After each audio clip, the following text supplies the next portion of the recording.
Young and Restless early weekly spoilers August 25th to 29th. Billy unleashes new weapon, Nate's exit stuns Genoa City. As we always do on early edition day, we start with what's coming the rest of this week, and then dive into what's coming next week. On Wednesday, August 20th, look for Chelsea Lawson Newman, Melissa Claire Egan, and Adam Newman, Mark Grossman, to be talking about the hit piece they did on Kane Ashby, Billy Flynn. It also took a swipe at Colin Atkinson, Tristan Rogers. They are expecting revenge from his son. Meanwhile, Adam is no fan of Victor Newman's Eric Braeden plan to ally with Kane, but Chelsea thinks Kane might agree. Chelsea also thinks her grifter days can help them with the coming battle. She is totally Team Newman now. She drank the Kool-Aid. Adam Newman and Chelsea. The fallout from the hit piece on Young and Restless. Sally Spectra, Courtney Hope, is launching YandRCom next week. She invites Billy to be her +1 to the kickoff party. She's a little worried about not disappointing Jack Abbott, Peter Bergman, since it's all his money. Sally tells Billy that Audra Charles, Zuleika Silver, is going to be her secret weapon. But Billy's not sure they can trust her. Sally is worried about Billy versus Kane and the Newmans at the same time. But Billy has a secret weapon too. Young and Restless, Sally Spectra's big launch and Abbott family tensions. Sally and Billy run into Chelsea Newman and Adam. Sally lays into them for attacking Billy in the Kane article. Sally is stunned that Chelsea is doing Victor's dirty work. Adam says everything they wrote was true. Billy tells Chelsea to redeem herself by covering Sally's launch of YandRCom. Adam is like, why would we cover the launch of a competitor? Chelsea says congratulations to Sally. Adam thinks the company is in much better hands with her than Billy, which is pretty funny. Adam is also mocking Billy for being at loose ends, but he says he's got exciting new things happening. Once they go, Chelsea tells Adam she actually does think Billy is cooking up something, or he wouldn't give YandRCom to Sally. Holden Novak stirs up drama among friends on YandR. Holden Novak, Nathan Owens, talks about being on a dating TV show, but he tells Claire Grace Newman, Haley Aaron, Daniel Romalotti, Michael Graziade, and Tessa Porter, Kate Fairbanks, that his reality TV career was over because of a producer on the show that he had ghosted. Holden just hopes to find a woman who's impressed that he learned from his past. All four of them look as Audra and Nate enter. Claire decides now's the time. She goes over and tells Nate that Audra cut a deal with Victor. Victor would fund her company if she seduced Kyle Abbott, Michael Mueller, and split them. Of course, Audra denies it and says Kyle was chasing her in France. Claire says Kyle wouldn't have even been there if Audra didn't drag him along for her lame perfume plot. Claire tells Nate about the kiss she saw the other day in town. Audra tries to blame that on Kyle as well. Claire says Audra failed, and that's why Victor dropped her. Claire advises Nate to just ask Victor about it if he wants confirmation on Young and the Restless. Audra Charles exposed, Victor Newman's power plays. Claire exits with Holden hot on her heels. Holden asks Claire, what if Kyle did do what Audra said? Because both things can be true. Holden tells Claire he's got some experience with Audra's charm, and that she is hard to resist. But Holden says Kyle won the lottery with Claire. We all know Holden wants to steal Kyle's winning lottery ticket. Claire admits to Holden that she's got some doubts about Kyle's choices. Holden is very nice to her. Tessa takes Daniel's hand when they are all alone, and says she's great. He is happy to hear Tessa saying that he's a bright spot in her life along with her daughter Aria Porter. Tessa says when she's with him, she feels like she could be happy again. Daniel says he feels the same way. Young and Restless. Nate Hastings faces betrayal and family grief. Nate tells Audra it's been the worst day. He buried his brother Damian Kane, Jermaine Rivers. Amy Lewis, Valerie Pettiford, is struggling. Audra says she's sorry Claire picked that day to lie to him, and then gets mad when she's pretty sure Nate believes Claire. Nate says Claire and Kyle have zero reason to lie to him.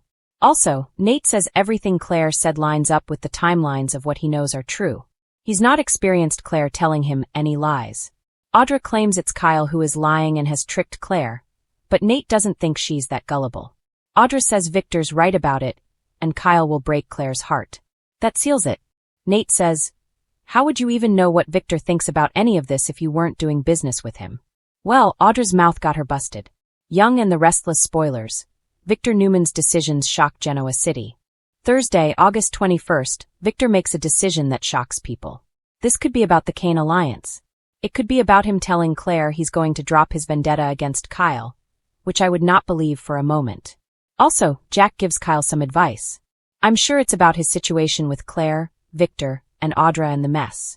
Nate spends some time with Devin Winters, Brighton James, bringing him up to speed. I'm sure Nate's going to tell Devin about Damien's funeral, about his concerns about Amy Lewis, and the mess with Audra Charles. Devin and Lily Winters, Crystal Khalil, don't like her, and they've made no bones about it. So I'm sure Devin's going to tell Nate to just cut your losses. Young and restless, Phyllis Summers takes on a risky assignment. Friday, August 22nd, Phyllis Summers, Michelle Stafford, gets to work on her first assignment from Kane. I wonder if he's going to task Phyllis to spy on Nick Newman, Joshua Morrow, or somebody else close to her. Kane might want her to mess with Nick and Sharon Newman, Sharon Case, in their reunion. Nate gets fed up with Audra Charles and demands to know the whole truth. Nate is ready to push her hand and wants it all out on the table. YandR preview. The Newman Gamble and Billy's secret weapon. August 25th through the 29th next week. We've got Adam talking to Victor about this idea of an alliance with Kane. Nick is on board. Chelsea is leaning into it too, but Adam may need some convincing. Victor is one of those, just do what I say type of people. Billy Abbott is excited to get his hands on Chancellor without Kane's help. The big question is, what is his secret weapon? I mean, it might be Jill Abbott, Jess Walton. But that seems unlikely since she has remained close to Kane. Nick and Sharon dive into their fresh start. Look for romance soon, kisses and more. But will they have interference from somebody with red hair? Nate and Victoria. When truth comes out. Nate is leaning on Victoria Newman, Amelia Heinley. I'm sure Nate's going to open up about what Claire told him about Audra working with Victor and trying to seduce Kyle Abbott. The thing is, Victoria can absolutely confirm yes, she knows this is all true. She even confronted her dad about it. So when Nate and Victoria talk, that's going to ice the cake. There's no way he can trust Audra after this. It is the worst time in the world for this to come out, considering his family stress and them grieving. But when it rains, it is about to be rocked by a week that fans won't soon forget. Power plays escalate, alliances fracture, and one shocking departure leaves the entire town reeling. As the early weekly spoilers tease, Billy Abbott is done playing defense, and the weapon he's about to unleash could permanently change the balance of power. Meanwhile, Nate Hastings makes a move so unexpected that it sends shockwaves through Newman, Chancellor Winters, and beyond. This is not a quiet week. This is a turning point. Billy Abbott crosses the line, and he knows it. For weeks, Billy Abbott has been simmering, pushed aside, second-guessed, treated like the reckless Abbott brother who can't be trusted with real power. But what his enemies don't realize is that Billy has been watching, learning, and waiting. Now he's ready to strike. Billy's new weapon isn't just a person, it's information. Dangerous, carefully curated information that could detonate multiple power structures at once. Sources hint Billy has uncovered something buried deep in corporate records tied to both Newman Enterprises and Chancellor Winters. Something that could implicate Victor Newman himself or expose a betrayal that reaches further than anyone imagined. And Billy isn't alone. Whispers suggest Billy may align with an unlikely partner. Someone who has also been burned by Victor's manipulation. Whether it's Adam, Sally, or even an embittered Phyllis, Billy's strategy hinges on chaos. He's no longer trying to win clean. He's trying to win, period. The real question? Will Jack stop him, or finally let his brother go nuclear? Victor Newman senses a threat, but is he too late? Victor Newman doesn't fear many things. But Billy Abbott with leverage? That's another story. Victor begins to sense the shift almost immediately. Meetings get tense. Orders get sharper. He starts demanding loyalty checks from everyone around him, especially Adam and Nate. Victor knows someone is coming for his empire. He just doesn't know from which direction. Ironically, Victor's paranoia may accelerate the very downfall he's trying to prevent. Because the more he tightens his grip, the more people slip through his fingers. Nate Hastings' stunning exit. A power vacuum explodes. Just when Genoa City thinks it is Billy to worry about, Nate Hastings drops a bombshell. Nate is leaving. The exit isn't quiet, and it's not fully voluntary. After weeks of pressure, moral compromise, and being forced to choose between ambition and integrity, Nate realizes something crucial. Staying means becoming someone he doesn't recognize. His departure stuns everyone, especially Devin. Devin Winters is blindsided. The betrayal wounds haven't fully healed, and now Nate's walking away without closure. Was Nate pushed out by Victor's manipulation? Or is he fleeing before Billy's weapon detonates? Either way, Nate's exit creates a massive power vacuum at Chancellor Winters, and chaos rushes in to fill it. Audra scrambles as the ground shifts.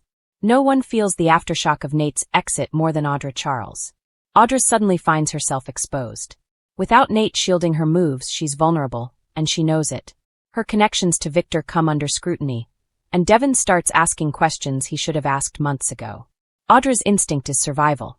She begins making secret calls, attempting to reposition herself before Billy's information sees daylight. But this time, her charm may not be enough. Genoa City is watching her closely, and mistakes won't be forgiven. Devin and Lily face an impossible choice. With Nate gone and Billy circling, Devin and Lily are forced into crisis mode. Lily, especially, senses that Billy's latest move could either save them or destroy everything they've built. She knows Billy's patterns, his brilliance and his self-destructive streak. The fear isn't just what Billy might do to their rivals, it's what he might do to himself. Devin, on the other hand, is torn between anger and regret. Nate's exit forces him to confront the role he played in pushing his cousin away. Is it too late to fix things? Or has Genoa City already lost Nate for good? Sally and Adam smell opportunity. Where others see disaster, Sally Spectra sees opportunity. Billy's war opens doors that were previously sealed shut. Sally begins quietly exploring options, aligning with whoever comes out on top. Adam, meanwhile, is tempted to play both sides, balancing Victor's demands with Billy's rebellion.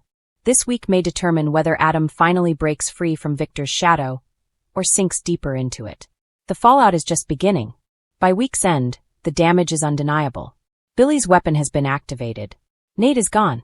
Victor is on the defensive. And Genoa City's power players are scrambling to survive the fallout.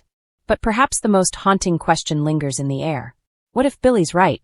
What if everything Genoa City believes about loyalty, power, and legacy is built on lies? One thing is certain. The young and the restless is heading into explosive territory, and no one is safe. Not the Newmans. Not the Abbotts. And not even the ones who think Genoa City like a bomb dropped from a clear sky. By the time Adam Newman walked into Newman Media that morning, every screen in the lobby glowed with the same headline, bold, merciless, impossible to ignore. Adam Newman, the dark prince of deception, inside the lies, betrayals, and cover UBS. Adam stopped cold. For a long moment, the hum of conversation around him faded into nothing but static. He didn't need to read the byline to know who had orchestrated this. He didn't need to scroll to understand the intent.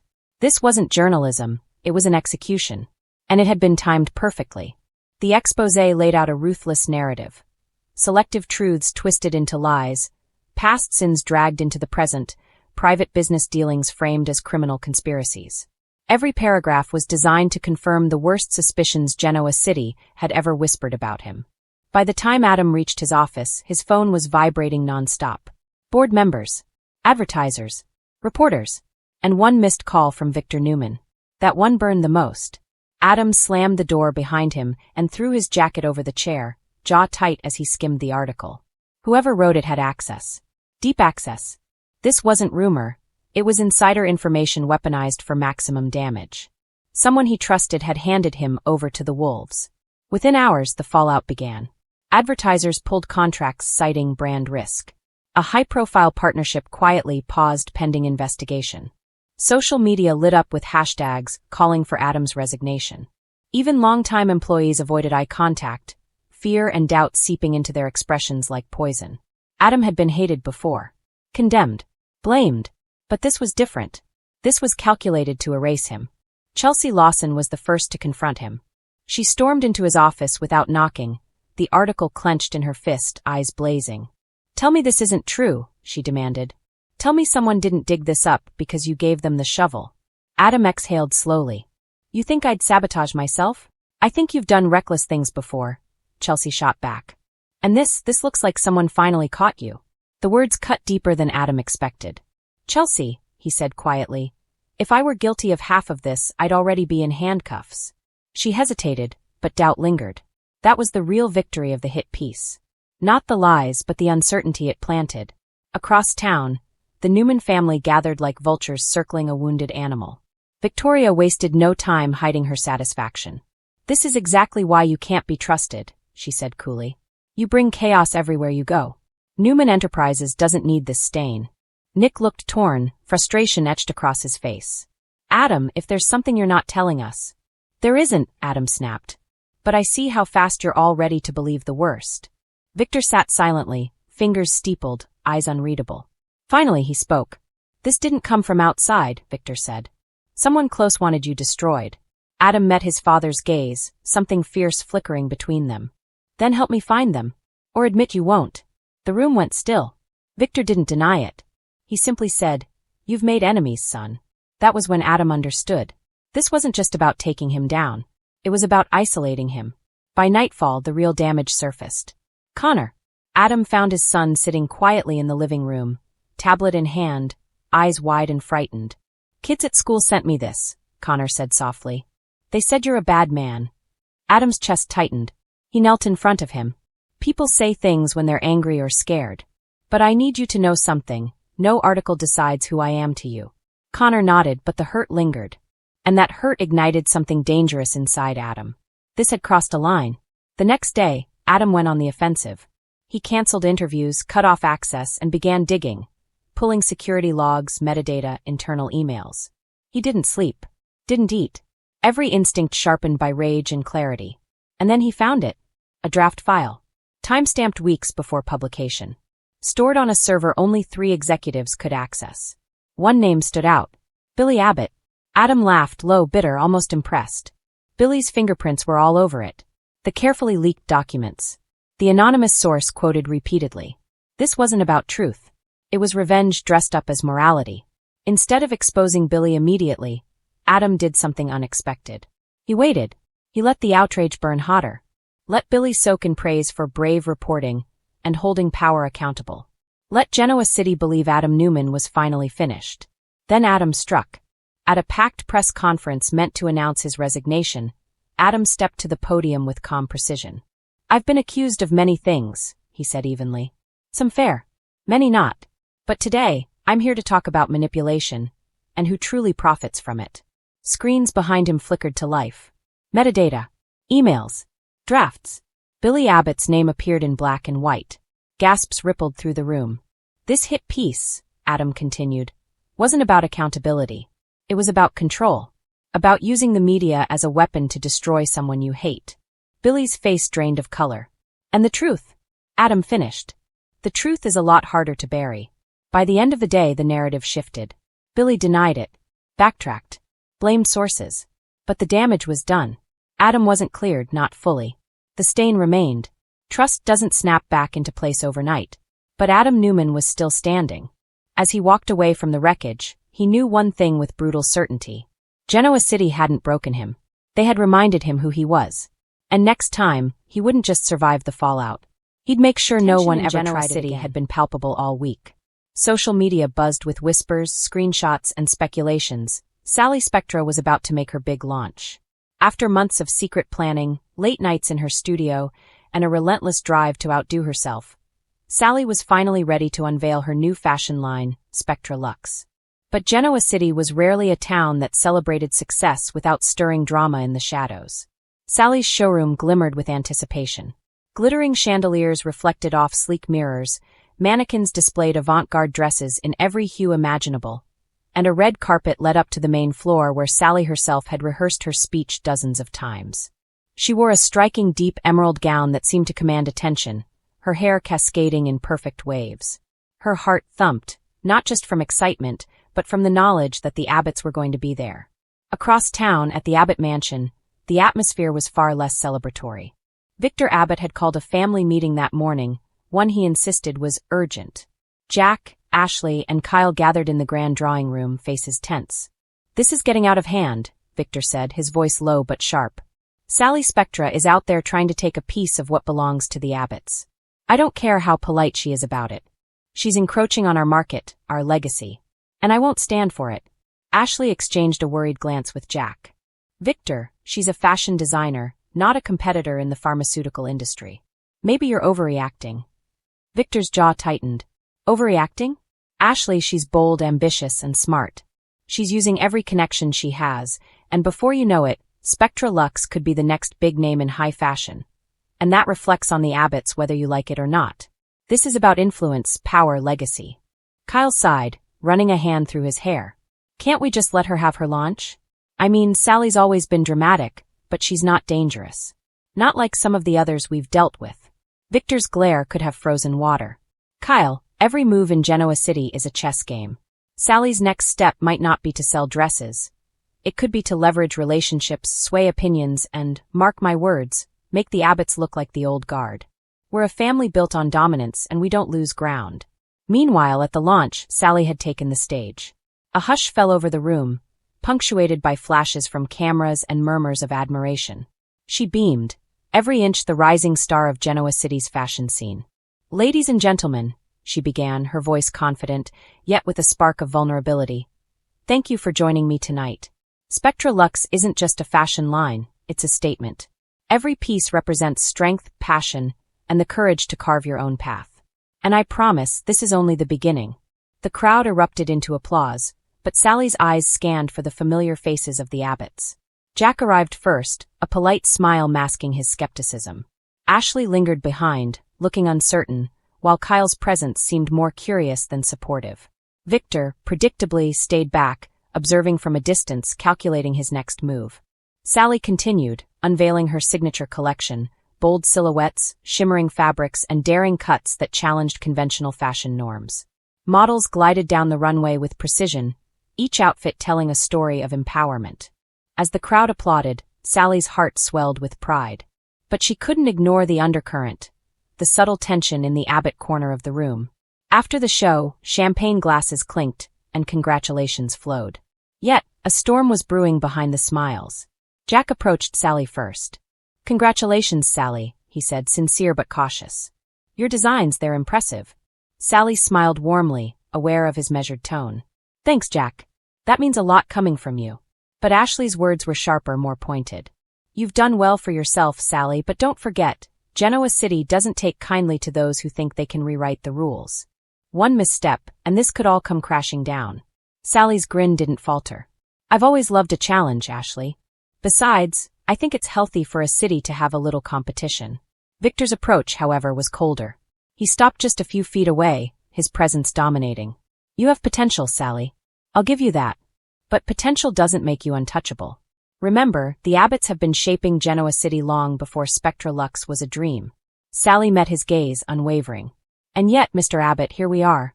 Spectra Luxe is here. And tonight we prove that dreams, hard work, and vision can turn the impossible into reality." Victor's lips twitched, but he said nothing, walking away with a mind full of plans to counter Sally's rise.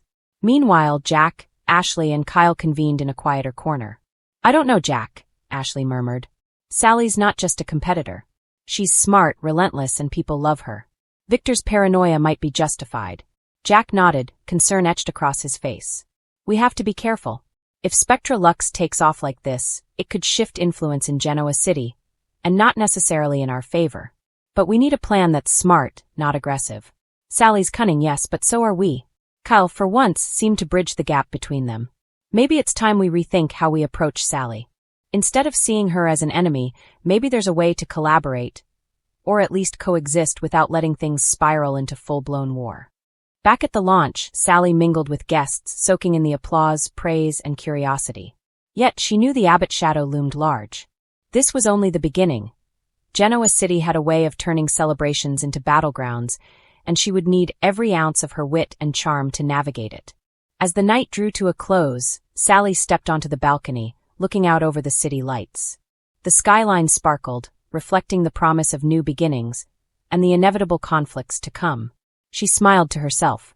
Spectra Luxe was launched, her vision realized, but in Genoa City, every victory came with a challenge waiting in the wings. And the Abbotts? They would be thinking long and hard about their next move. In a city where ambition collided with legacy, where loyalty was tested at every turn, and where every success could spark envy, Sally Spectra had made her mark. But she knew the real test wasn't tonight's applause. It was surviving the storm that was sure to follow. And in Genoa City, storms had a way of being as dazzling as they were dangerous. Genoa City had always been a place where secrets lingered like a thick fog, and every whispered conversation had the potential to ignite chaos. Yet, even by the city's dramatic standards, Holden Novak's latest antics were sending shockwaves through the social circles of his friends. Holden, the ever-charming and slightly enigmatic young man, had developed a knack for stirring trouble, even when he didn't mean to. But this time, the ripples of his actions were threatening to become a tidal wave, putting friendships, romances, and trust to the ultimate test. It all began at Crimson Lights, where Holden was supposed to meet his closest friends for a casual night of laughter and shared confidences. The cafe, cozy and bustling, had always been a neutral ground for Genoa City's younger crowd, a place where secrets could be exchanged over steaming cups of coffee without fear of immediate consequences. That evening, though, Holden arrived with an unusual gleam in his eye, hinting at a mischief that none of his friends could anticipate. The first victim of Holden's subtle scheming was Tessa Porter. Tessa had been quietly navigating her complicated feelings for Daniel, and the last thing she needed was unnecessary drama. But Holden, ever the instigator, had discovered a fragment of information about Tessa's hesitations. Something small, something seemingly insignificant. But with the right phrasing, it could become explosive. Leaning close to Kane, who had unknowingly taken a liking to Tessa's honesty and charm, Holden casually mentioned Tessa's indecision in a way that implied dishonesty. Kane's brow furrowed. Though he trusted Tessa, doubt is a contagious disease, and Holden had just administered the first dose. Meanwhile, Holden's subtle manipulations didn't stop there.